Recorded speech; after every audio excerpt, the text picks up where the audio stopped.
Awesome. Hi, guys. Welcome to AutoLeap's monthly webinar. We are so glad you're here. I'm going to get started with a few housekeeping notes as everybody joins in. First and foremost, again, thank you for joining. I know you guys have very busy schedules.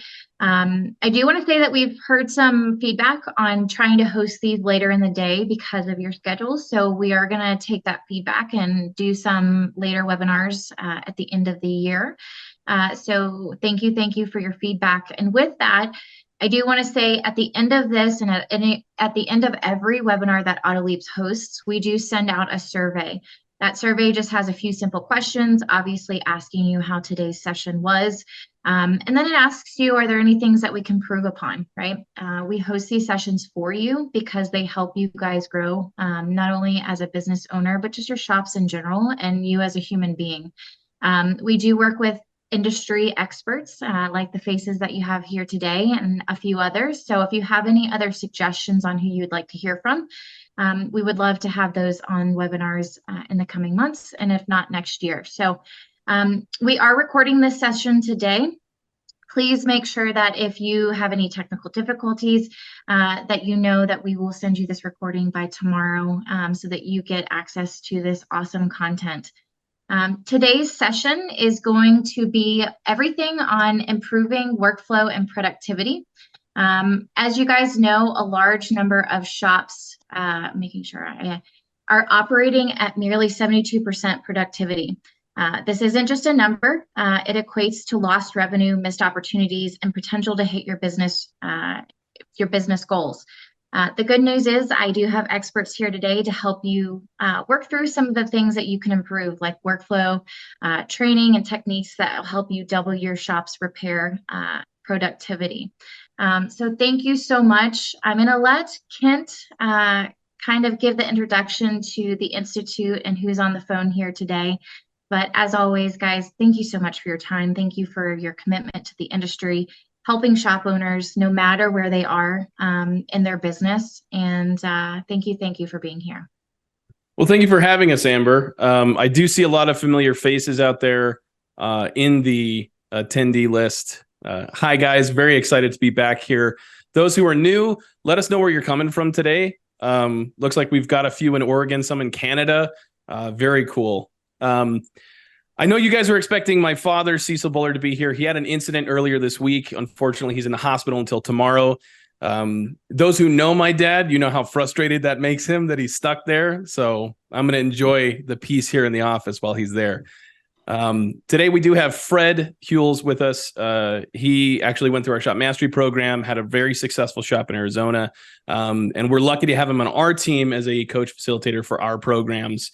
And I was very excited to have him come and kind of fill in for my dad for today's presentation. He's got a lot of knowledge to share with you. So, as we get into this, if you guys have any questions, feel free to ask them in the chat or in the Q&A. I'm going to be watching those, and I'm going to be your, avatar here. If you do have questions, I'm going to ask those on your behalf and make sure that they get answered by Fred as we go through the content. We want to make this a conversation, an engaging training. We don't just want to present you with content and have you ask questions at the end. This is a dialogue. We want to have that conversation. So please feel free to engage, participate. And Fred, if you want to introduce yourself before we get into the content, let's get into it. Yeah, great. Thanks, Kent and Amber. Really happy to be here and to share with you guys just a little bit about myself. And I'm sure I'm a lot like many of you here on the webinar today. I started in this industry as a technician and, working on cars. Just love being around cars, and cars are my passion, right? And, just always had that thing in the back of my mind that, I wanted to be that shop owner. And so, that day came and started a shop as a one-man band and built it up to a very successful shop that, I was actually really glad that the day finally came, that somebody just came to me with, I would say a bucket maybe to say, hey, I'd like to have your shop. And, I was able to realize that, the dream and not only have a successful shop, but be able to sell it and to do quite well. So, I'm really happy to be here. I'm excited to be able to share, what I've been through. And a lot of hard knocks along the way, so to speak. So hopefully, with you guys being here and listen to what we have to say today, maybe it will help your road be a little bit smoother, right? And the biggest thing here is productivity, right? We all have a certain amount of time in the day, and some that do better than others with that time. We're going to talk about how we can better use our time in the shop to be more productive, and bottom line, to add to that bottom line, right? That's the most important thing, what we can take away with at the end of the day. So let's get started. So one thing that you have to do in your facility, in your business, is just have that culture of productivity. There's a lot of talk of culture these days, and what it is, but real simply, it's who you are as your organization, what you do, how you project yourself, and what you can get done. So the productivity is the real key here. Like I said before, we have a certain amount of time in the day that we spend at the shop. Let's make it productive. Let's make sure every step that you take counts. In order to do that, you have to know where you're at. You have to measure what it is. All right, let's just talk about the technicians, right? So they come into the day, let's say they punch in the time clock, 8 o'clock in the morning, they leave at 5 o'clock in the evening, right? So they're there for 8 hours, not including their lunch. Are we billing for that, right? And so if you're not able to measure what actually they're producing and keep track of that, you will never know if you're successful or not. Imagine playing a game, right? Or even a football game. Imagine if you went to an NFL game and they're playing the game on the field, yet the score didn't show until after the game was done. How are those players going to play the game and know if they're able to move the ball and score and whatnot, and know what the score is? You have to measure it. You have to talk about it. It's no good for you as an owner of the business or as a service advisor to know what you did or what we accomplished in that day if we don't share it with the rest of the team. You have to know what the goal is. All right. If a technician is there for 8 hours a day, what is our goal? As Amber said earlier, most shops out there are 72% productive, right? Let's get it up to 100% productive, 8 hours sold for that technician day. And even better yet, let's get them 120% productive, maybe 9 hours a day. So you have to talk about it. If you don't talk about it, nothing will ever improve. Fred, I was recently speaking with an owner who was struggling with some of their benchmarks. And we got on the subject of service advisors, and we were talking about some of the training, and they had expressed reluctance to share some of our courses with them because of what we taught specifically. Just to paint the picture for everyone, we train advisors on knowing the profitability of the shop. So what does the model look like in order to have profitability at the bottom? And for some reason, this owner was reluctant to share that with the advisors because he didn't want them to know how much he might make on the back end. And I think there's a pitfall there in that if your team doesn't know how the entire machine is successful and what their contribution to that is, it can be really detrimental to the performance overall. Kent, that's a great point. And I was one of those, clients that it was tough for me to share. And I kind of held it close to the vest, so to speak. But the important thing is if they actually know, what it is, the goal, and what the model looks like, and what we're trying to achieve, right? So we tell all our clients the very minimum, the net profit. If you're going to sell $100 worth of labor, at the end of the day, you need to be able to put $20 in your pocket. So that's what we're looking for here. And without that net profit, you can't do things that might be important to you, like take care of your staff, right? Or take care of or give back to the community. An important thing. If you don't have the resources, you can't do any of that. So it's important that everybody knows. So big proponent of sharing that. You may not have to talk about the dollars, but at least all the staff knows, hey, this is what we're trying to accomplish here, right? Yeah. And maybe your key management people you share the dollars with. But it's important that they know. Everybody's got to know. This is about creating that culture, Kent. Very important. I also think I was going to say, Kent, really quick. I also think I do this with my employees too, right? Like there is always a bigger picture that we're trying to hit and allowing them to understand where we're going. They bring in experiences and ideas that you may not have thought about to get you there, right? And so allowing them to feel that stickiness that they are in this company, they have a voice, is a really key benefit to success all around. So I love that message. Jackson's asking. Jackson's asking, mentioning a culture of productivity is, is it the work instead of sitting around mentality in the visions or the values, or is it the carrot and stick thing? I think this is what we're talking about, is having intentional action. So not necessarily sitting around, but making sure that the time that's spent is spent on the right things. Fred and I were talking earlier before we got on about some of the things that happen in your process where it's just not productive. It's just stuff that wasn't tracked. It's not there. It's not visible. So you lose that profitability. You lose that revenue just because it wasn't tracked. Yeah, it's important though that everybody knows that, right? If you're tracking it, you're measuring, you're talking about it, and like you're saying, Amber, if you're getting your staff involved, they're engaged, right? A more engaged staff is going to mean a better product for the customer. And that's the end goal here. Everybody's got to win, right? The customer's got to win, the staff has to win, the business has to win. So it's part of that, creating that culture. And so if you're talking about it and you're reviewing it, and as a manager, as an owner, you're able to manage it, right? You can, hey, if there's something wrong, if we're not hitting our goals, why not? What do we have to do to make that happen? So it's important to have an open dialogue all the time that allows you to improve it.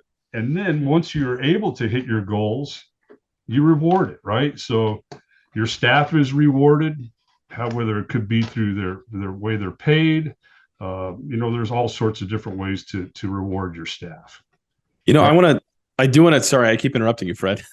All right. This is just, having this culture alignment is incredibly important because everything else follows past this.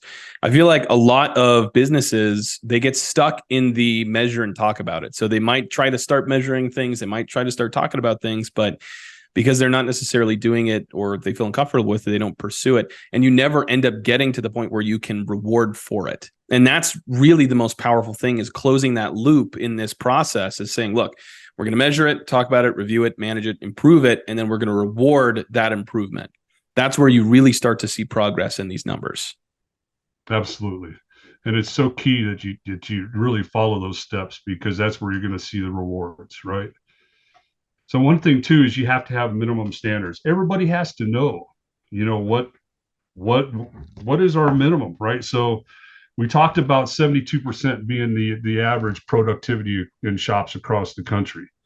Let's say that we want to bump that up. We're there for 8 hours. If we're at 72%, how can we get it to 8 hours? So maybe bump it up to 7 hours a day per technician. And then how are we going to achieve that? What are our steps are we going to get there, right? And then once we hit that goal, then let's bump it up again to 8 hours.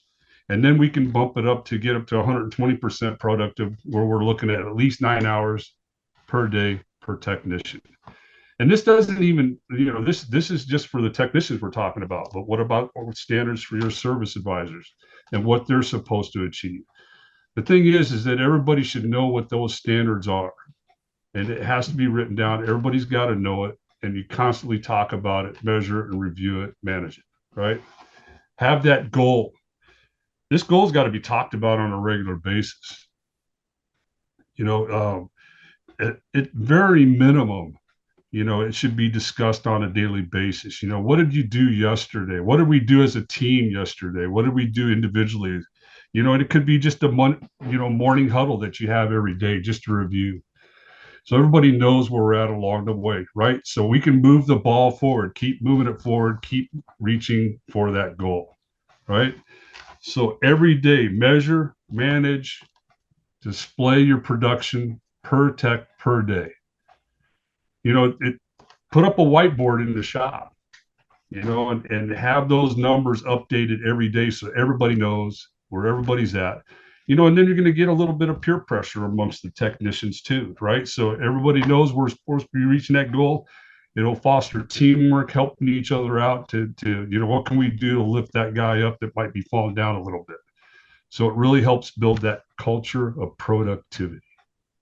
We have a question here. So what do you do if you get some of the pushback from the employees when you start to bump goals up? Well, here again, it goes about that culture. It has sitting down and talking about the whole picture, what we're trying to do. If somebody came to me though and asked me, or telling me, hey man, I don't think I can do it, right? I can't do that. That goal's too lofty. I'm struggling. Well, then the question has to be asked, what is holding you back? What is standing in your way to make that happen, right? You ask those questions so that you can find out what the problem might be. It might be, well, I got to walk all the way over there to the scope, and I use that tool every day. It might be something as simple as that, right? Well, let's move it closer to where his workspace is. It might be a problem with parts, So all right, let's identify what the problem is. Once we've identified it, how can we fix it, right? So I think the key here, Kent, is always ask, what is standing your way? What can we do to help? Right. So, yeah. I hope that answers the question. One thing too that took me a while to realize is the pen is mightier than the wrench, right? As a technician, that's how I earn my living, right? But too often, we don't charge enough for what we're spending there. That technician is spending on that car. You can make more money with the pen than you can ever make with the wrench, right? Because many shops don't charge for all the technician's time. And we know how this happens. Let's just talk about the diagnosis, right? So a customer comes into your shop, they drop the keys down on the table and they're saying their car is running very poorly, check engine lights on, it's getting poor fuel economy. And, I need to get this car fixed, right? So your service advisor writes up the repair order and charges your standard diagnostic fee, whether it be an hour or whatever it is in your shop. The car is dispatched to the technician, and the technician goes in, does their thing. And before anybody even realizes it, that technician's been into that car trying to figure it out for 3 hours. And yet we only charged for our normal fee, which might be covered an hour. So how do we get that 2 hours? How do we charge the customer for that? So that's the problem here. If you don't have a process to address this, then you're going to lose, right? And I know I get pushed back all the time too. Diagnosis, charging for diagnosis is a dirty word, but it's not, right? It's not. You have to charge for your time. Think about your technician, the investment they have in time, schooling, education, and the time of learning and learning and learning. If you're not charging for that, then he's losing out. They're losing out in their investment. The shop is losing out on investment, paying that technician for the 3 hours and lost revenue, and everybody loses, right? So, and if you are not charging, you don't have the profitability, and you're not going to be able to do a good job and survive. So that's what this is all about. And what about book time? Book time is the time, like say, for instance, you're changing a lower controller, and the book time calls for an hour, yet the technician looks at the car, it's all rusty and there's all sorts of stuff in the way. An hour may not be enough time, or 2 hours, whatever it is, right? So do you have a process in place for the technician to actually, write up how much time it should be for that? Who's doing the estimating, right? So it's important to have a process there. The technician should know and be able to convey to the service advisor how much time to do that repair. Okay. And then one other thing people don't ever consider is retesting, repair verification. How do you know you fixed it? Just because you hung a part on it, how do you know it's done? Are you charging for that time for the technician to do the repair verification, road test, scan data, whatnot, to compare to the before and after? So it's important to capture all that time and bill for it. right? So you're actually going to add value to the customer, ensuring a good, proper repair, and it's done right the first time. Hey, Fred, I do have a question. Chris Compton was asking, how do you deal with or explain better to customers who don't understand the time that it actually takes to do these diagnostics? That's a great question. I think the important thing too is just to specifically talk about the whole process, depending on what the job is. Most of the time we have problems with explaining diagnostic fees for drivability issues or electrical system diagnostics where you're trying to find a gremlin somewhere. And the fact is, you just have to talk about how much time it takes. For instance, like a check engine light and a diagnostic trouble code. The analogy I like to use all the time is that the check engine light is on, there's a trouble stored in the computer. We are a technician, we can pull a code, and that code may be just an area, right? It just tells us where the area of the fault is, much like a zip code is. If I gave you my zip code, the general area where I might live, but you don't know my specific address, right? So we have to find what that address is of that fault. And it takes time with repair, diagnostic procedures, test equipment, tooling, whether it may be meters, gauges, scopes, all that type of stuff. And it takes time in order to find the problem. And that time has to be charged for. So that's how we handled it in our shop. It's just, I think, educating the customer, explaining to them what is involved. And the most important, what I always like to tell customers is that, I'm not going to guess, right? The most expensive repair that you'll ever make is the one that you didn't need, right? Yep. So we're going to, do our testing, make sure that we find out what the root cause, address that root cause. In the end, you're going to spend less money. Fred, with this, I'd just love to add, if I'm talking to the customer, I'm really not going to be telling them, oh, I'm going to do this, it's going to take me a half hour. I'm going to do this, it's going to take me an hour. I almost never lean on the time it's actually going to take because I don't necessarily know. But what I would do is talk about what the testing process looks like, what the next drivability test I'm going to be doing. What does that look like, and what does that entail, rather than it's going to take me an hour to do this? Right. That way, you're selling more of what's included. You're giving them more value for the time that you're spending on the vehicle. So you're selling more value to that customer while also reassuring them that, hey, I'm not wasting the time. It's really here to help diagnose the actual issue of your vehicle. And then that way, when we're presenting an estimate, we're presenting the job. We're not presenting the labor hours or anything like that. We want to present the full job for what it took to get it done. Yeah, I guess it's a really good point. And I'm mentioning time. I never talk about times as far as selling and whatnot. It's always about the value. It's always about what we're going to do and for the cost and whatnot. But yeah, I never talk. It's going to take us 2 hours to do that water pump. It's all about what we're doing. But you're absolutely right, right? And another thing that I think we fall into the trap too is that once we've gone through all this process here, too often, especially us that are dealing with the customers, we too often feel sympathy, and that sympathy helps. The lack of movement in our pen, I guess, right? So we tend to get emotional about it and discount. But the problem is with that is that it's not your vehicle. You didn't build it. You didn't buy it. You didn't drive it. You didn't break it. The standard stuff that we say. But why should you supplement those repairs? And the bottom line is you shouldn't.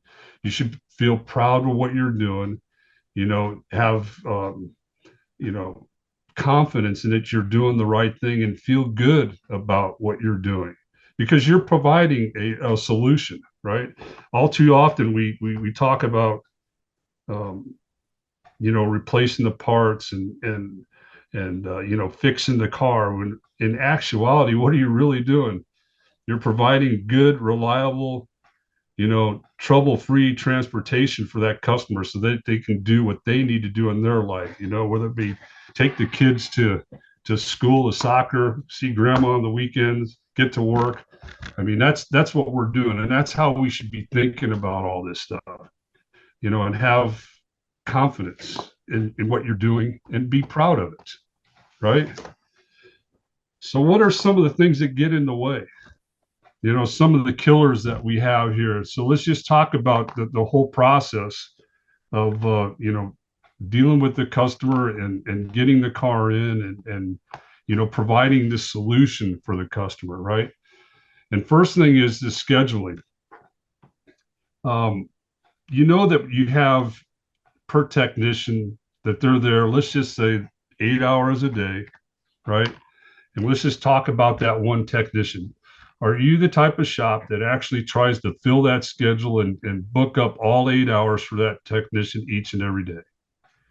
So if you are, think about what happens, right? So if you get the technician and he's dispatched with 3 repair orders and you got them all booked up for the whole day, what happens if 1 or 2 or all 3 of those vehicles, there's things that are discovered and through the process that needs addressing on the car, and then you get it sold? What happens now to the other cars that he's working on, right? So we're just being disruptive. What about if we schedule, knowing that, hey, if we're trying to achieve, let's say 3 hours of labor per repair order, we know that the car comes in that we know we're going to spend at least an hour on that car. And then what you're going to do is you're going to schedule so that the technician has maybe 60% of his time scheduled for, and the remainder of the time is going to be in that day used for his time to repairing, maintenance, whatever, for the discovered work. So in our shop, that's what we would do. We would schedule for 60% or so of that time for each technician, and having the wherewithal to have the ability of time to fill the rest of the day for discovered work. So that's the first thing that we need to look at, right? And the second thing is dispatch. Okay, so here's another thing that's really important to think about. How are you scheduling the cars? Are you scheduling the cars to be there for the whole day? Say, for instance, somebody wants an oil change, which I would suggest stop doing oil changes, do maintenance services, call it something else. But we'll discuss that in just a minute. Do you schedule that car in, or do you schedule as a waiter, or how do you do that? So at our shop, we had no waiters. You don't want to have waiters because they're disruptive. I don't want to have somebody sitting there in my shop, because what they're doing, if they're waiting, they're looking at their watch. They may have other appointments, and if they have another appointment, they're really focused on that. So when the service advisor goes to them and says, hey, Mrs. Jones, it's a good thing you brought your car in today. We discovered that you have whatever it might be, an idler pulley or something that's coming loose and it needs to be fixed. And all they're thinking about, well, shoot, I need to get to my next appointment, right? And they're not even focusing on what they're hearing from the customer or from the service advisor. So it's best to schedule everything, drop-offs in the morning. So that way, when it comes time to dispatch, the technician gets all the work at once, right? So ideally, they're going to get 3 or 4 repair orders first thing in the morning, so they know what their day looks like, and then a lot less disruptive. It's going to increase productivity. Yeah, Chris was asking, Chris Compton asked, how do you politely tell people not to stick around? Give me your car, get out. It's really easy, Kent. You have to offer options, right? So if somebody wants to drop off their car, well, I need to away with it. Hey, I understand that, but we the way we schedule things, you have to drop the car off and leave it with us. We can offer you a ride home. We can pick you up when the car is done. We have loaner cars available, whatever it is in your shop, but offer them options so that way they have because let's face it, maybe they have someplace to go, another appointment, right? So if you have a loaner car, you can put them into the loaner car and they take off and they can do their thing, carry on with their day that they need to get through and not worry about the car. Let us worry about that, right? So there's always ways. So that's how I would address that. Offer them options, so that way make it easy for them to drop it off and leave it with you. And just think about it. It's just going to put less pressure on everybody, right? It's not a no, it's a no, but it's a no. Here's an alternative. It's a no. Here's how I can make it more convenient for you so that you don't have to be sitting around our shop all day. That's right. You can go live your life. That's right. You don't want to sit around here with us all day long. You'd rather be doing something at home, wouldn't you? So, absolutely. But yeah, too. So Douglas is saying, loaner cars cost a lot of money. Oh, I'll tell you what, the loaner cars were probably the biggest profit center that we had, and I'll tell you why. Because it takes pressure off. It takes pressure off the customer. It takes pressure off your staff. And they don't cost a lot of money. In the grand scheme of things, it helps you in your productivity. Um, I would not know how to do without them. So it might cost you guys. So I'm seeing, Fadi in there is talking about it as well. Insurance, fines. It depends on how you do it, but for the most part, you should be charging that somewhere to your customer. Your customers should be paying for the conveniences, the services, the experience that you provide them. That's the exchange for the most part. So you need to be able to charge somewhere in there to account for the loaner car. It's a good point, Kent. And a lot of times that we talk about, how pricing and how do we price, you know that you have a certain amount of expenses. You know that you have a desired net profit. So we need to be selling enough to cover those expenses and realizing the net profit. Are we pricing properly? Are we charging the correct amount for our labor? Are we matrixing our parts properly so that we have a sufficient amount of gross profit to cover those expenses? And I'll tell you, the customer that I look for in my shop, and I think a lot of you would love to have, is the type of customer that will gladly pay, your price to be taken care of, knowing the car is going to be taken care of, it's going to get fixed. They're not going to have to worry about anything. They're not going to have to worry about breakdowns. It's going to get them where they want to go. And they're not going to have to worry about transportation. It's the whole thing. It's that whole experience. So rental car, yeah, it is an expense, but if you're charging properly, you're going to cover for it. Just to put a more practical approach on this, if you and I said it in the chat, but let's say, ask yourself, how many labor hours are we billing out every week? Right. And if I were to just raise my labor rate $5 to $10, what would that put on the back end that could help me pay for a loaner car? What does a loaner car cost? Maybe 500, a month in payments, another 150 in insurance. And I'm exaggerating some of those numbers there.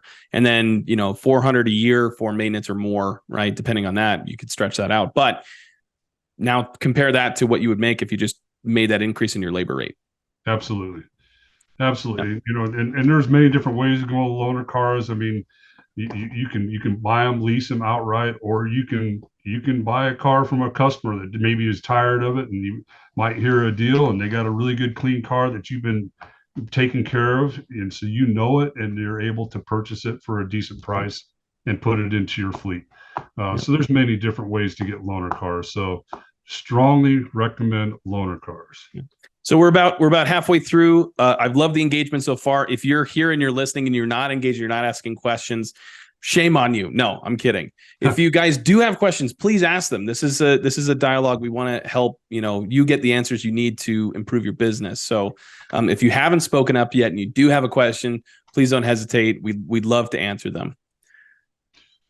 So if you're kind of seeing a trend here, we've talked about having processes and procedures and, what that looks like for scheduling and dispatch, and as well as, inspection, diagnostics. We talked a little bit earlier how that, time can get away, right? If the technician is not paying attention to how much time he's spending to diagnose a car, if the service advisor is not staying on top of it, if we know we charged a certain amount of price and knowing in our head that's covers an hour, right?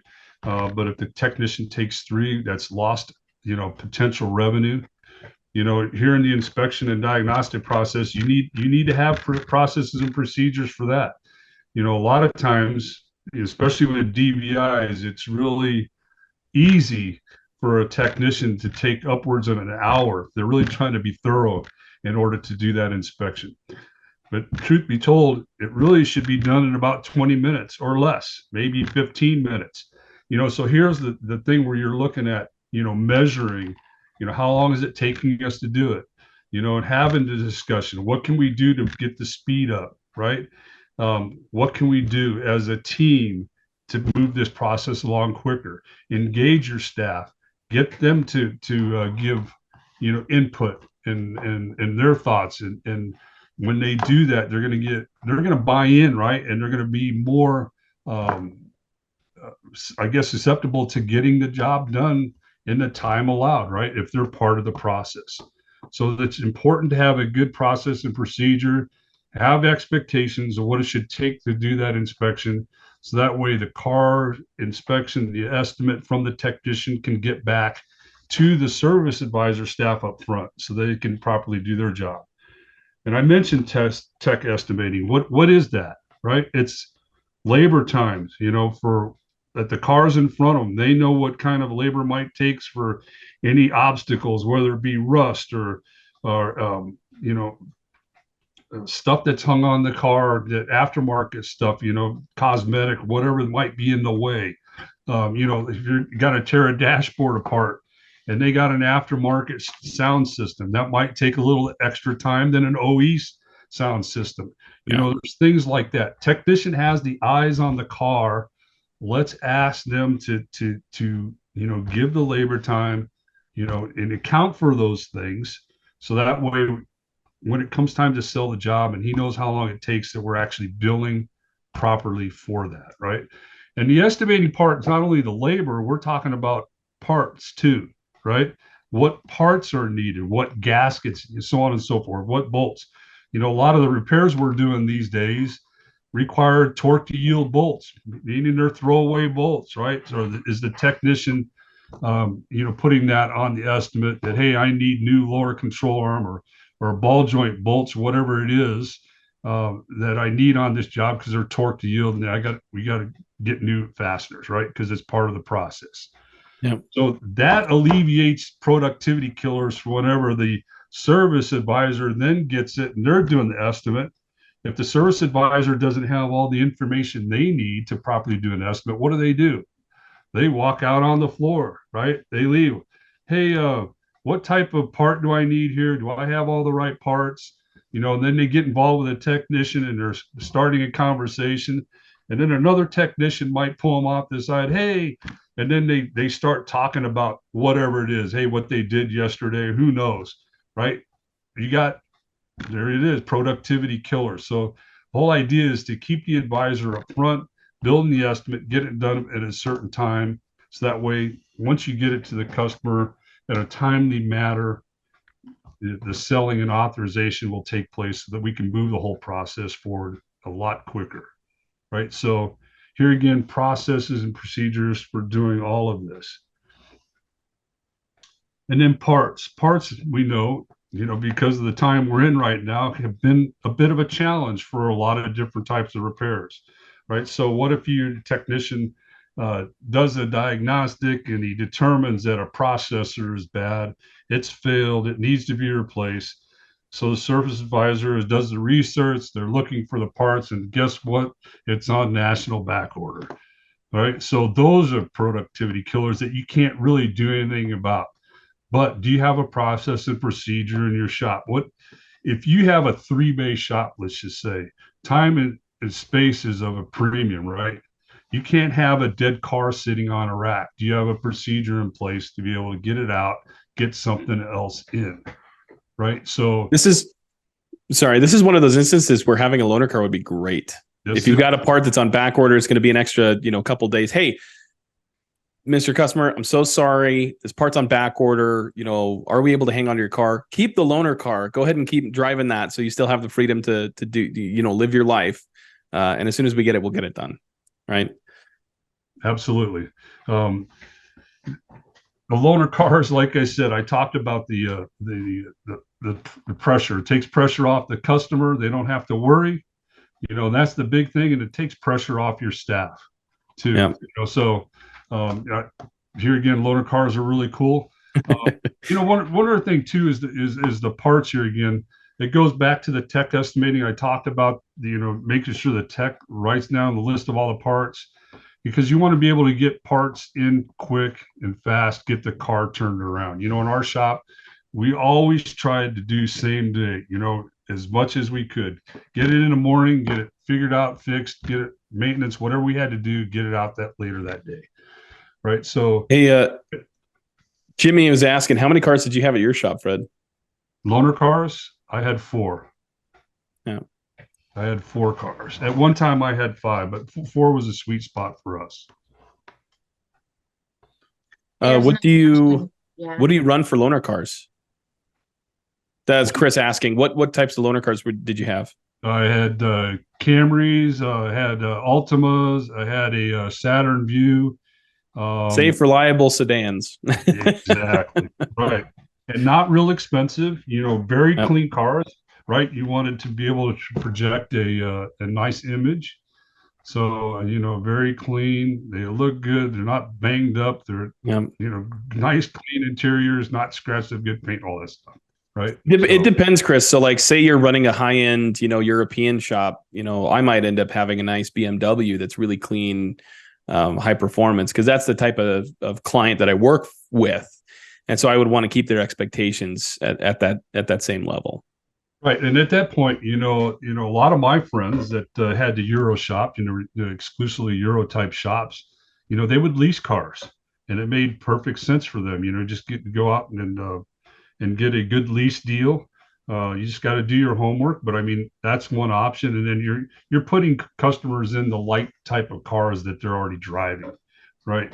You don't want to necessarily put them in a Toyota Corolla if they're driving a BMW or a Mercedes, right? So I think that's real important, knowing your customers and what type of cars you're working on. So one thing too that comes to mind here with RO completion, and one thing that I didn't mention that's really important in this process is that whenever you dispatch a repair order to a technician, it needs to be clearly understood by the technician, whether it be written down on a piece of paper on the repair order itself, or it's in your management system if you're doing paperless. But it needs to be written, not a verbal word, what the expectation of the completion for the checkout, right? They have to know that. So that way the front of the house, the service advisor, can properly manage their time and the time of the whole process. So the service advisor has to tell the technician, say, I want this checked out by 10. I need to know by 10 o'clock what's going on with this car, right? So that way the whole process can be managed properly. And at the same time, once the work is sold by the service advisor and they got the authorization, the service advisor needs to communicate with the technician, here again in writing, what time the car is supposed to be done by, right? So we need to manage the expectations of everybody, because I'm certain most all the time the customer's going to want to know, when's my car going to be done? Right? The service advisor makes that promise. Then that has to be communicated to the technician. So always communicate that in writing. As far as RO completion, here's another productivity killer. Too often we see that the service advisor waits till the last minute to have the repair order completed. And what I mean by that, picture the car has been done. You've already done your QC. It's road tested, everything. The car is ready to be delivered to the customer. And then the service advisor takes the repair order, and now they're going through making sure that all the notes are there. Your 3Cs, the cause, concern, and correction, is all listed out very well. All the parts are on there. And I would suggest that's the last time. That should not be the time that you're doing that. The time to be doing that would be earlier in the day, maybe mid-afternoon, whenever there's a lull in the action. The service advisor should be taking that time and making sure that all that stuff is in place, so that when it does come time for to deliver the car, it's just a quick review, make sure everything's there, and maybe a couple of minutes at most, and the customer can be called and say, hey, now the car is ready. And notice I said the car is ready and it's ready to go when everything is done. The paperwork's done, everything's ready to go. So that way there's no surprise when the customer shows up and, oh, wait a minute, we got to finish the repair order, right? That's not the time to be doing that, right? So when the car's ready, everything's ready. Yeah. Oil changes, let me suggest that you don't do oil changes anymore, right? And I'm not saying you're not doing oil changes. You're not calling them oil changes anymore.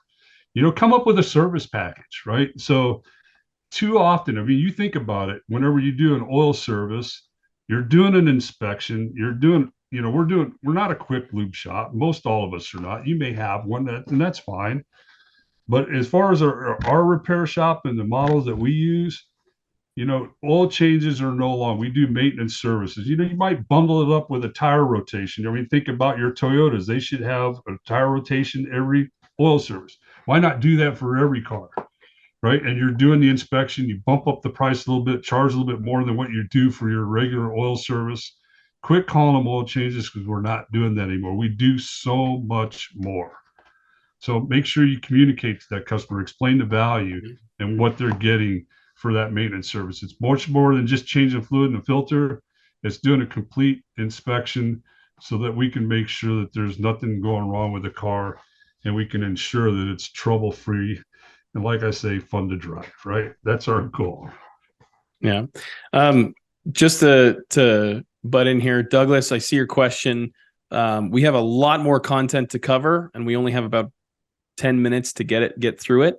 If you guys do have questions, please ask them. We'll hang out after the webinar just to answer those. And if I find a chance, I'll get those questions in between now and then. And then the waiters don't have them. I mean, so you don't have them. Yeah, no waiters. No waiters.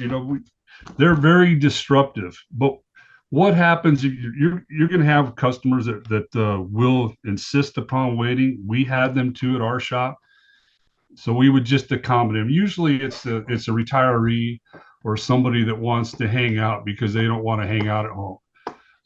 But if you do have somebody that wants to wait, give them options. Like I said before, offer to take them home, pick them up when the car is done, loaner car.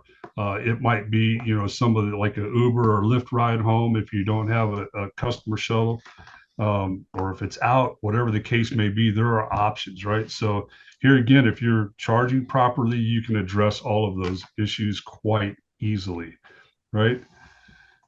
Key here is to be constantly and consistently looking for productivity killers and fix them. This is like we were talking about earlier when we first started our presentation. You got to measure it. You got to constantly evaluate it, communicate with your staff, figure out what to do to fix it, and get it fixed. Now, one thing that we talk about a lot, that the average repair order is very important here, okay? So what should your average repair order be? And I would ask you, what would you want it to be, right? Let's just say your goal might be $1 million shop. Would you rather have your average repair order at $200 or $1,000? Right? So how many cars will you have to work on at $200 average repair order to attain $1 million versus 1,000? So if you just do the math in your head, it's quite a lot more cars, right? 5 times as many more cars. So that is going to hurt productivity if you have a real low average repair order. The higher average repair order means you're working on less vehicles per day. Your staff on the front, your service advisors can really devote, time and attention to that client, making sure that they get the value they deserve, right? Your technician is not running around with it like a chicken with his head cut off. He's able to more focus on that vehicle or the couple of vehicles that he has to work on in the day. It's just, it allows for a higher production when you work on less cars per day. Imagine all So the we wasted time that suggest- happens when you're bringing in vehicles, back and forth. If you're doing it too much, then what actually happens is you're going to be paying the tech, uh, either a quarter or a half, and you're not billing that customer for that. You get it up on the lift, you do an inspection, they don't decide to do the work. Now that vehicle, that time, that half hour is completely wasted. That could have been spent on something that would have been more profitable for the business. So it's like, if that's happening, how many of those vehicles do you actually want to do in a day where you're not being able to charge the customer for anything? Absolutely. No. Everything that goes along with that, right? With the and your front staff too, right? How many customers, how many phone calls are they making during the day, and how many people are they seeing? It just adds a lot more, right? Yeah. So a higher average repair order starts with the inspection and opportunity, right? So, one of the things that we did in our shop, every car got inspected 100% of the time. Everything that was found on the inspection was estimated 100% of the time, and everything was presented to the customer 100% of the time, right? If your opportunity is low, your average repair order would be low. So what we're talking about here, opportunity, is, in other words, what people might talk about it being discovered work, right? Whatever you find in the inspection process, whether it be, what the customer came in for, your diagnostic inspection, anything that was discovered thereafter, whether it may be a safety issue, a maintenance issue, a cosmetic issue, all that stuff is part of the opportunity or discovered work. So, if your average repair order goal is, say, $750, and then your close rate from your service advisors is 50%, then your opportunity or discovered work needs to be at least $1,500, right? So there's the inspection, and estimating everything and presenting everything. And if you're at 50%, you're going to get your desired average repair order. Okay. Discounting will lower your average repair order. Okay. And typically discount customers aren't your buyers, right? So you have to decide, what kind of customer that you want to serve, what kind of customer is going to allow you to do this type of repair, this type of model, and what kind of customer will appreciate what you're doing for them, right? So you have to decide, what you're going to attract. If you're looking for, trying to get car count, and you're doing a low ball or really low price, loss leader type oil service to get customer in, those customers typically are looking for the deals. They're there to get that oil change, and they don't want to buy anything else. So you're thinking about your marketing has to be geared to the type of customer that you want, that allow you to achieve these goals. Yeah. Hey, Fred, I'm going to butt in real quick. Not Fred's fault. We usually pack our presentations with a lot of content, and we actually have a bit more. I know we're reaching the top of the hour, but those of you might have to bounce. Don't worry. We're going to be recording this and sending it out tomorrow. But if you guys want to stick around, we're going to continue through. Amber's given me the thumbs up. We can continue through the rest of the content. So if you can stick around, we're going to cover a few more things with you guys, and then we'll conclude with some questions.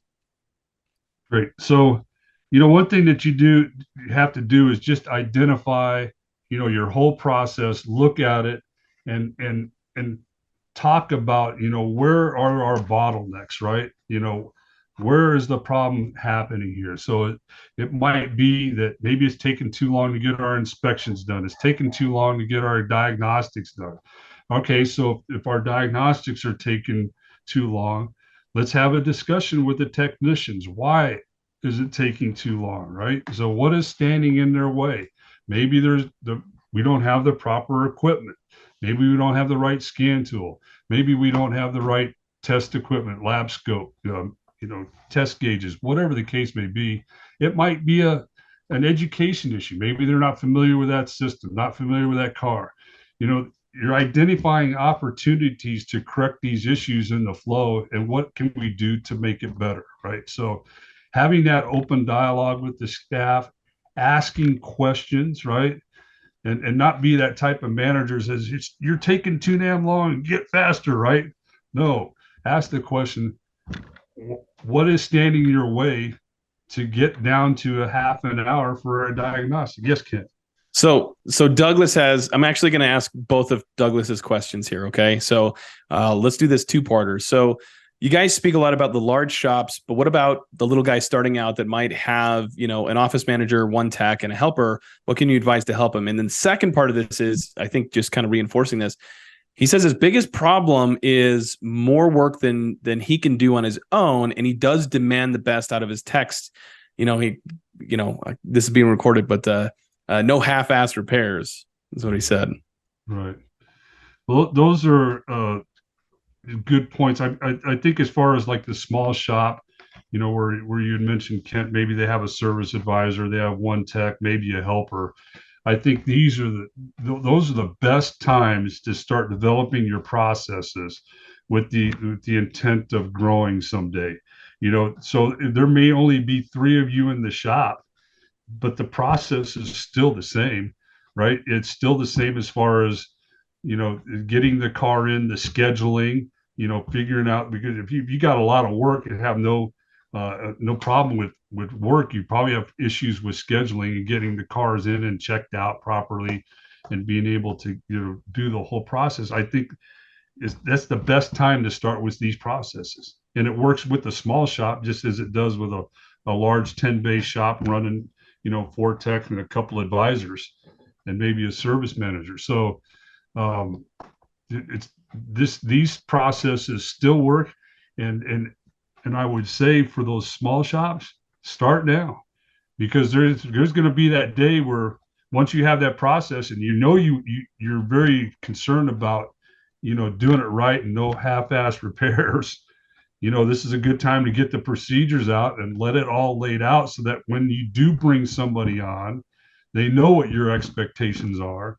You can delegate and have them help you get some of that work out. And then that's the formula for growth and success. Well, Douglas, imagine right now, a lot of the problems that you're currently facing,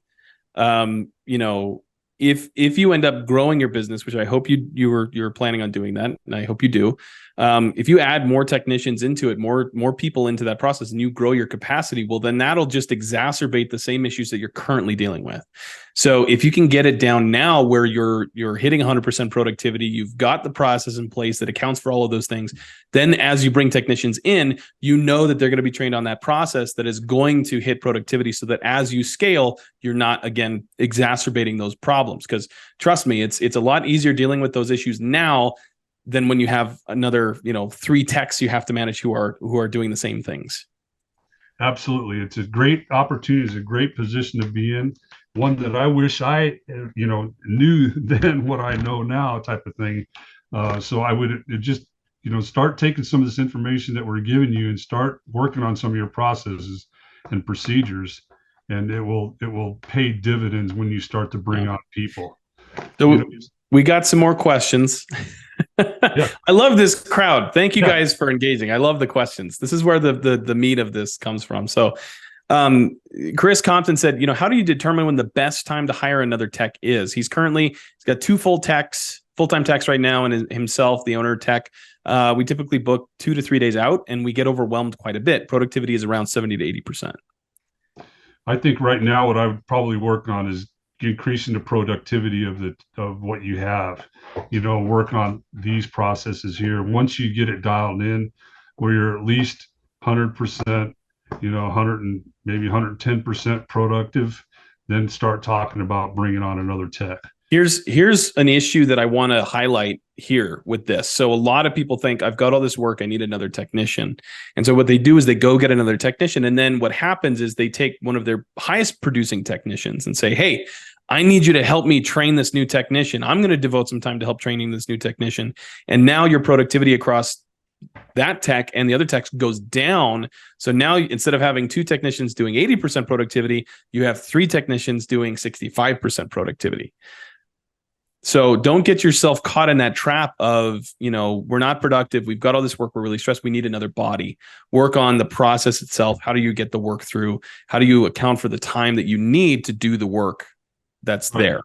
Maximize the time that you have there, increase the production now you have out. And like I said, everybody working together, getting buy-in on this, I think it is absolutely critical that you get buy-in from your staff, you get their input, how we're going to make this happen. So that way you're going to be more successful. So work on the processes now. And once you're up to 100%, 110% productive, then start talking about bringing on another person. Yeah. And I have one more question. So Douglas asked, the goal is to grow RO from 650 now, but quality techs are hard to find.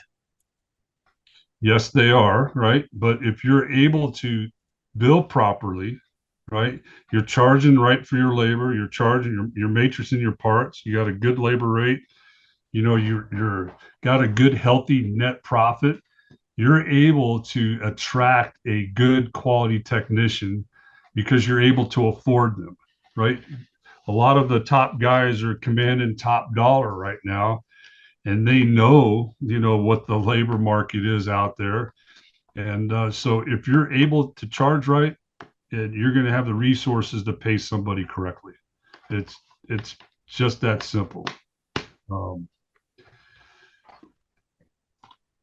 In your process, you got to look at everything that we've discussed about the dispatch, the inspections, test estimating, the service advisor estimating, the selling, the parts, and everything we've discussed through this so far is that, most of the issues comes down to processes, right?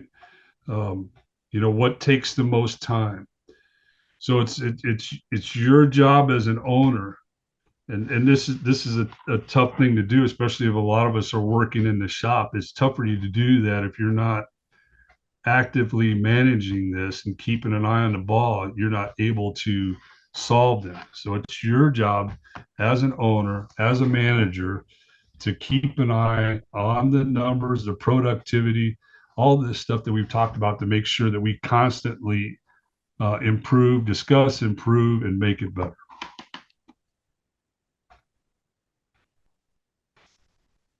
Right? You can't manage what you don't measure. And as I said early on in the presentation, every morning have a huddle with your staff, talked about what we did yesterday, how many hours everybody had posted up on the wall, talk about where we won, where we failed, what can we do to make it better. Constantly talk about it. It's management's job to manage, and you can't just rest on your laurels. You have to stay awake, right? You can't be this guy asleep at the wheel, because if you are, things will tend to pass you by, and before you know it, you've lost all that opportunity. So keep on it, keep it out there, keep talking about it, keep talking about, how can we boost up our productivity, the hours, the billable hours, the average repair order, and it will happen, right? Identify those problems, if it's the, we talked about parts, right? So if you got a parts supplier, it's just that simple. If they're falling down on the job, they can't get you stuff in a timely manner, what do? Look for somebody that can, right? You move on to the next supplier and get somebody that can help you be a partner and try to take care of your customer, be more productive. Solve problems constantly, and you're not going to know about the problems unless you discuss it and identify it, right? And always ask questions. What can we do? What's holding us back? What can we do to make it better? What can I do to help? Right? And your staff, you'd be surprised how much your staff will give you ideas and options. Right? Especially if they know they're being heard. Yes. What often happens is, you want those suggestions and you get them from your staff initially, but if you don't act on those suggestions, or at least have some acknowledgement or recognition of those, they're going to stop suggesting Right. solutions. And so that's a great point, Kent. In a part of that, they got to be heard, right? It's not just to hear them, right? It's to act upon it, right? If they have a suggestion, and no matter, sometimes it may not work, but give it a try, right? You never know. And at least, if we tried whatever the staff said, at least they know that, hey, management's listening to me, right? And they care about what I have to say, right? And so that's about building that culture, building a culture of productivity. So if we do all that helping the staff win the game, but the staff's also going to help us win the game, right? We can't win. The team sport. Exactly. Yep. So what does the management process look like? So, and here we talk about continuous communication. That's the key, right? And communication's a back and forth thing between the manager and between the staff, right? So you have to set goals. We talked about a couple of goals today that the average repair order is $750, right? We talked about productivity goals. We want to be at 8 hours per tech per day, right? Those goals are set out there, right? So the leadership discusses whatever their management team is, right? And if you're that small shop, the management team might be the service advisor up front, right? And then we'd communicate it with the rest of the staff. And then we get buy-in from the staff, right? We get their agreement, right? We need to make sure that they understand what is expected, right? And part of communication is of course, we're communicating here the spoken word, right? If you're speaking to a staff member, how do you know what they heard? They heard what you said, and did they, and everybody's got their own, experiences in life, and just because we said a certain word, they may not hear the word as the way you intended it, right? So how do you know that they clearly understood, right? Get them to repeat it back. Let them recite back what they heard to you. Make sure that everybody understands what was communicated. And you have to measure. We talked about measure early on. This is something that you do every single day. And especially we're trying to get productivity up, right? We've talked about labor hours, making sure our technicians are productive and we're able to bill for the time they're actually on the floor and actually at work, right? Display the results, put it up on a whiteboard in the shop so that everybody can see where we're at and how we're doing, right? It's just like a scoreboard that we have at a ball game. Everybody knows what's going on in the game. And you have to strategize, right? What we're going to do, what we're going to do is we're going to get hours up, 8 hours a day per tech. How are we going to do that? We're going to have a great process, the intake of the customer, explaining how we're going to do, make sure that we're billing properly for the technician. We're actually going to do good technician estimates. Technician is going to communicate really well with the front of the house, the service advisor, what's needed, parts list, labor times, all of that. Who's going to do it? Who's going to do what, right? The technician's part of the process. The service advisor is part of the process. And then also, when is it supposed to get done? When do we want to reach 8 hours per day per technician, right? Are we going to give ourselves a month goal? Are we going to make it 3 months? Are we going to continually measure it and monitor it? So if we're not hitting our mark, what do we got to do to fix it, right? So always have a timeline as to when this is going to take place. Just like we talked about the repair process, right? Technicians got to know the promise time. They have to know the completion time. Everybody's got to know when this is supposed to be done by, right? And then we got to do it, right? If we don't do it, it's not going to get done, and we're not going to get the income. We're not going to realize our goals, right? You mean I have to take action? You have to take action. It just doesn't do itself, right? I mean, that's the whole fun of this too, right? I mean, we laid out a plan. We're going to execute the plan, and then we're going to be able to measure and see what happened, right? We're going to review, right? So, and this is like, and we're doing this on a constantly ongoing basis, right? So let's talk about our daily meetings, our daily huddles in the morning. Let's review what happened yesterday. Hey, we got Tim that did great. Randy, he got 10 hours that he billed yesterday. It all came in yesterday, went out yesterday. Great job, Tim. We got Joe that's really good, man. He's almost there. He's at 7.8 hours. Good job, Joe. What can we do to help you, Joe? Right. So, and then if you have Tim that's falling back and he's down at 6, Tim, what happened yesterday? Of course, there could always be something, right? Parts didn't show up on time. There could be maybe a problem with a tool that broke and we got to get fixed.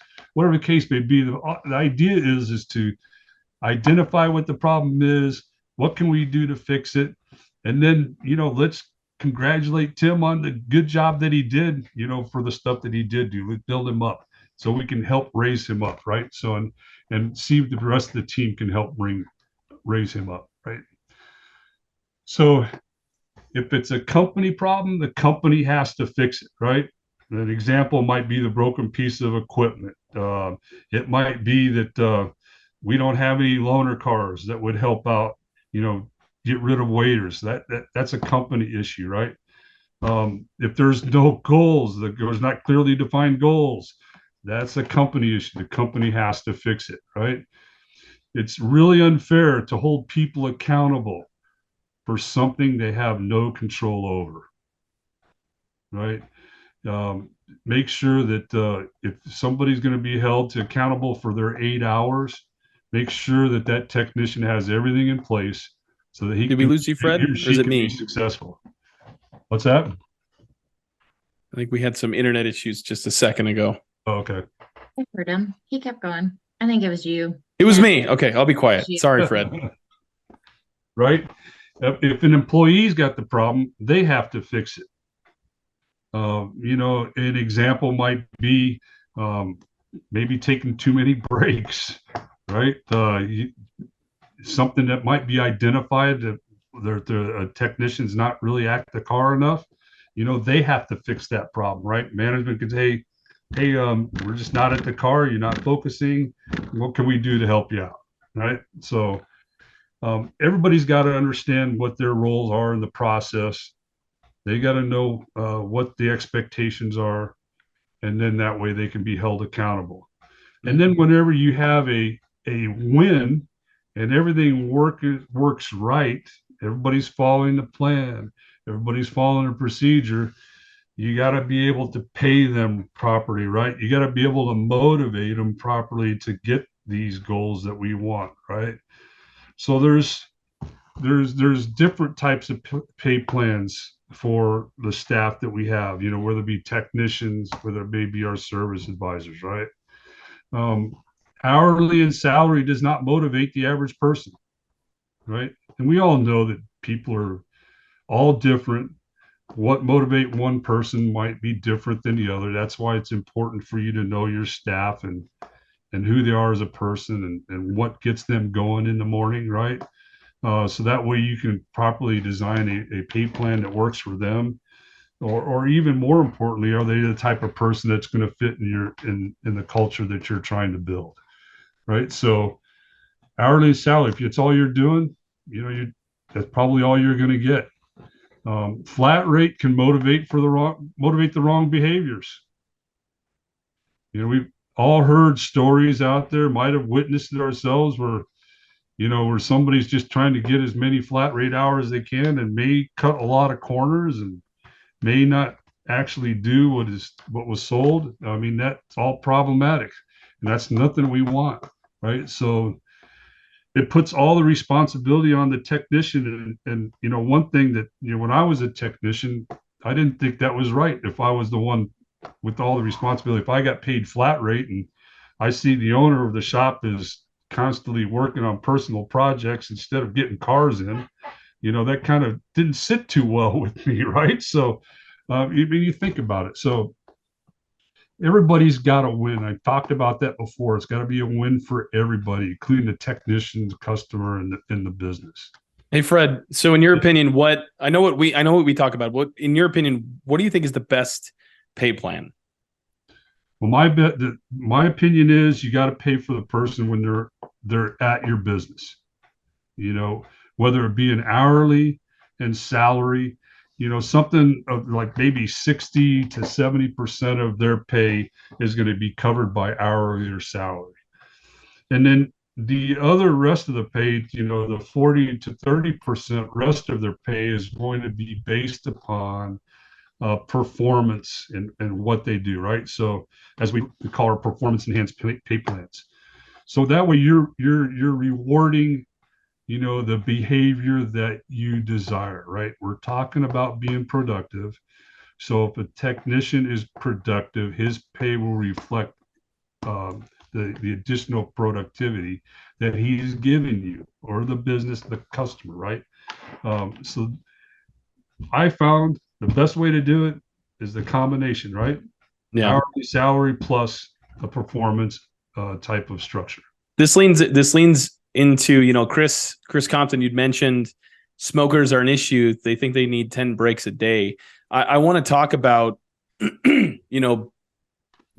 that might not necessarily be the issue, right? What's the real issue? What's the problem here is that we're not productive, right?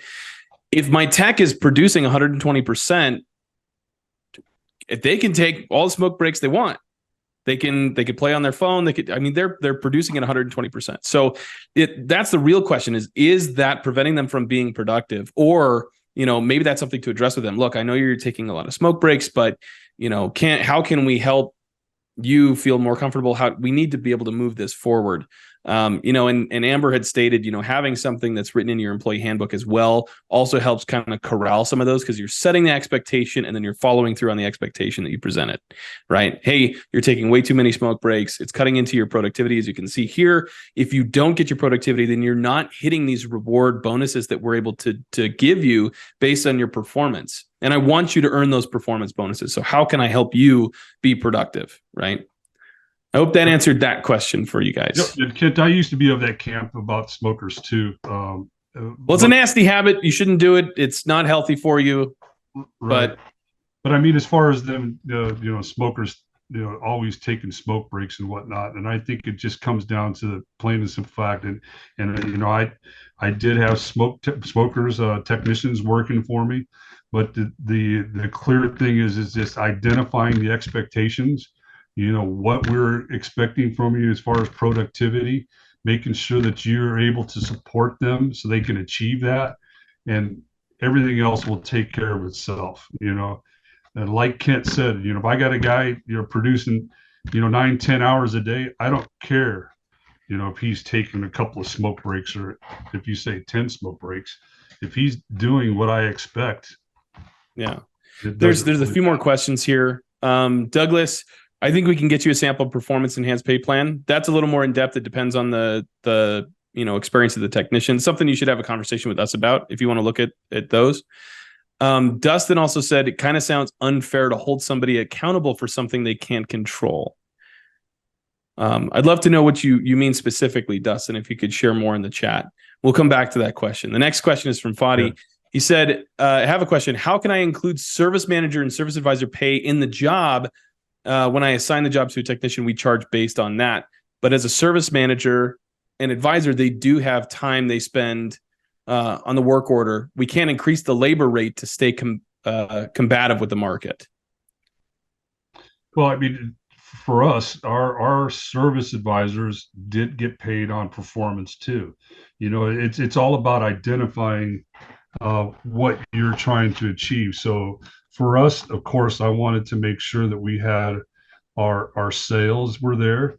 They had to meet certain goals as far as profit, as far as percentage of profit on parts, labor, gross profit.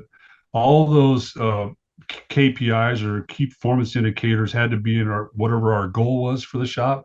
and they were paid accordingly. If they met those goals, their pay would reflect that, right? So it all depends on what you are trying to achieve. So everything's based upon performance. Yeah. Technician, their productivity, the service advisors, because they're the ones that are controlling the number, right? They're the ones that are controlling the pen here. So that we got to make sure that they're doing the job that we expect, and we reward accordingly. We're getting all kinds of questions right now, Fred. So Okay. Lewis has said, how do you address tech's performance when they're not careful with diagnosing or damaging parts, which costs the business money? How do you hold them accountable? And then Chris Compton said, adding to Lewis's question, how do you hold them accountable without making them feel stupid, like a non-confrontational way? I have something to add here, and then I'll let it go to you, Fred. Okay. Okay. So for me, whenever I'm trying to hold somebody accountable to certain standards that we set, it's always in a function of reward, not punishment. So if I was to say, hey, we're damaging a lot of parts, instead of saying, I'm going to deduct the parts from your paycheck or something, I know that's a bit drastic, but instead of saying, I'm going to punish you for this behavior, what I would do instead is, if we can reduce the number that the cost of our parts of the parts that we damage, if we can reduce that, I can increase some pay for you. So it's a reward for doing the behavior I want to see. That's my 2 cents. Fred? You're exactly right. It's exactly how I would handle that, Kent. And here again too, that's it. Once you've identified what the problem is, it's time to just sit down with that technician and have the conversation. Maybe ask them, why do you think that some of these parts are getting damaged? Maybe there's a problem with he doesn't have the right tool. Maybe he's trying to get this part to fit in using a big old crowbar because he doesn't have the proper wrench to get stuff out of the way. I'm being very simplistic about it, but I think you know what I'm trying to say here. Maybe that person needs a little more education, right? Maybe we're not giving him the proper work for his abilities, and all of that can come out with just good, candid conversation. And the thing that I would add to always ask, what can we do to make this better? What can I do to help you be more successful? What can I do to help you so we don't damage more parts? I think that's really key. Penny asked, how do you fix the vision of the manager when he's working on his own personal stuff while the technicians are expected to meet expectations? He's the owner's son. This is a delicate situation, I would say. What's the best way to approach this and explain it without ticking off the owner?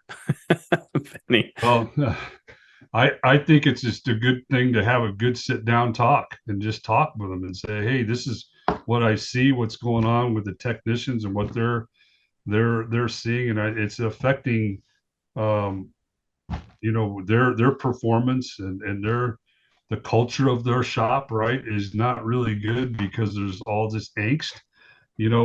What can we do? Mr. Owner? Maybe they don't even realize it. They may not even realize it. Maybe it's time that they go rent a spot somewhere and take their toys somewhere else. I don't know. I mean, that's tough because for me as a technician, I seen that happen to me, and it, tried to have that conversation, but it didn't go well. So you're in a tough spot, but I think conversation is a key. That's where you need to start. You might be surprised. They may not even know that it's causing it angst. Yeah, they might not be aware that they're causing a problem. Exactly. I would always say, like, if it comes to an employee working on their own stuff, one, it needs to be after hours. Two, it needs to be after hours with someone else there, just in case there's an emergency, some accident, right? There's someone there to help out and they're not there by themselves. Or three, just not at all, because that opens up the business and everyone on the team to that liability in case somebody does hurt themselves on the premise. Absolutely. Yeah. So, we're almost to the end here. We got one more slide. Yeah, right. So thank you everyone who stuck it out this far. I mean, it's amazing to see how many of you are still on here participating. This has been a phenomenal webinar. This is why we do what we do. if we can help you guys improve your businesses, we know that it'll improve the lives of everyone involved, not just the owner, but the advisors get to, make more money. The technicians make more money. People have more benefits, and you guys take better care of your customers, which helps us raise the bar for the industry. So thank you for staying on. We've got one more slide of content for you guys. So thank you again. Yeah, we talked about a lot here, and I will tell you, it's really easy once you get the ball rolling and things start to really flow well, to kind of just kind of cruise, right? We had the slide before about the driver at the wheel asleep at the wheel, and this is really critical important here, because you follow these processes and you're starting to gain momentum. You have to keep moving, right? And that's why we say keep the pressure on, right? And keep it going day in and day out, right? Because we're always constantly trying to improve and getting better and be more productive, right? So in our process, we're doing the scheduling and dispatch. It's important to dispatch all the work orders. We're a big fan of doing it all at once, getting everybody to leave the car in the morning for the whole day. This helps us manage the process so much better. Things do happen, right? Emergencies, tow-ins, things like that happen throughout the day. And you're going to have to adjust as time goes on through the rest of your day. But ideally, we want to try to control as much of this as we can, right? The more you can control, the better off you can in the whole process, right? Tech should always know the time on the job, what was sold. They should know the expectations, right? They need to know that whenever the time was for the promise for the inspection, when it's supposed to be completed by, and then when the work is sold, the technician knows whenever that job is supposed to be completed by, right? So the job of the service advisor is to manage the technicians and the jobs, right? Are we going to meet the promised time, right? So what happens if time is going on, right? So it's important for the service advisors, once they're done with their process, they've done the inspection and the estimates and all that stuff, and it's completed, the work is sold to the customer. It's important for the service advisors to go out, meet with the techs, make sure everything is going as planned. And if there is something that comes up with, maybe it is a broken part or is a part's defective or whatnot, it allows the service advisor to properly manage the process, right? They can get involved, order the correct part, order the replacement part, whatever the case may be. And most importantly, update to the customer if it's going to impact the promise time, right? Always, under promise and over deliver, right? Don't do it the other way around. And if the more you're upfront with a customer and in front of the phone calls, right? I always want my people to be the ones making the phone calls first. I don't want the customers calling us for answers. Let's make sure we get to them first. Exactly. So, and that I want to add here, productivity or efficiency in your shop is not just on the technicians. It's team sport. There's a lot of stuff that can break down in your process. So make sure that you've got all of those bases covered that we talked today. Absolutely. Well, Fred, I have to say, for jumping in on this really quickly, you absolutely killed it. So thank you so very much for your expertise and your experience, right? It brings in a whole nother layer of knowledge and engagement with our audience, as you can tell. So really, really appreciate you. Do we have any more questions as we finish this up? We covered a lot of questions. And look, if you're out there and you have more questions, you need help with your business, that's what the Institute's here for. Reach out to us, have a conversation.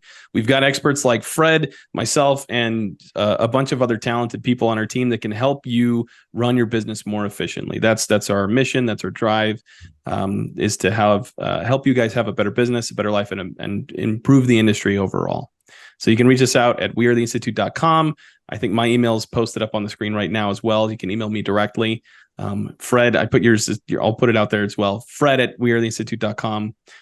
Thank you, everybody, for hanging out with us for so long. Fred, thank you for jumping in again. Amber, Rory, thank you at AutoLeap for giving us the opportunity to share this experience. This is what we live for. So, yeah, well, we really appreciate it always. And I know you guys will be back, I think, in November or October. We're taking a little break in September because it's a busy event season for all of us. So really appreciate it. Always appreciate the value you bring to our customers and those that are not AutoLeap customers. And really the goal of this is to continue to bring value to the industry, help it grow, and provide resources and platforms for shop owners, service advisors, and technicians to have this type of training virtually, and then hopefully more to come. So if you guys, there was a bunch of questions here about the recording. We did record this. It will come out tomorrow. You will get an email. Look for a subject line that says replay. If you do not get it, reach out to myself, Amber at autoleap.com, and I will make sure that Rory and I send that over to you guys before the holiday weekend. So thank you guys again. I really appreciate it. thank you, guys. Thanks. Awesome. Bye. Thanks again, Fred.